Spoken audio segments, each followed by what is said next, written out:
పెరుగు ఉల్లికాడల బన్నదోస తయారు చేసే విధానం చూద్దాం. బన్నదోస ఉల్లికాడల బన్నదోసకి 1 కప్పు ఉల్లికాడలు కట్ చేసుకున్నవి, 1 కప్పు పెరుగు, 1 కప్పు పెరుగు, 1 కప్పు గోధుమ పిండి, తగినంత ఉప్పు, కొద్దిగా పచ్చిమిరపకాయలు, నీళ్ళు వేసుకొని బాగా కలుపుకోవాలి. ఇంకా బాగా కలుపుకోవాలి.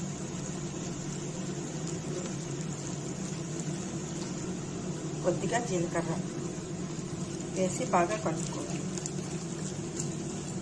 బన్నదోసకి ఇలా ఉండాలి కదా. బన్నదోస ఒకవైపు కాగింది కదా, రెండో వైపు తిప్పుకోవాలి.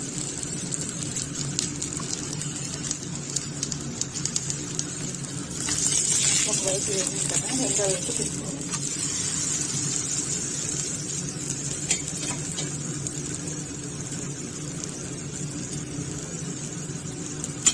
ఒకవైపు వేసింది కదా, రెండో వైపు తిప్పుకోవాలి.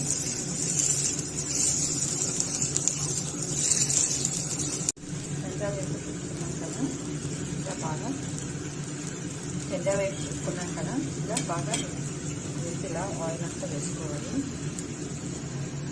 ఇప్పుడు ఒక ప్లేట్కి వేసుకోవాలి.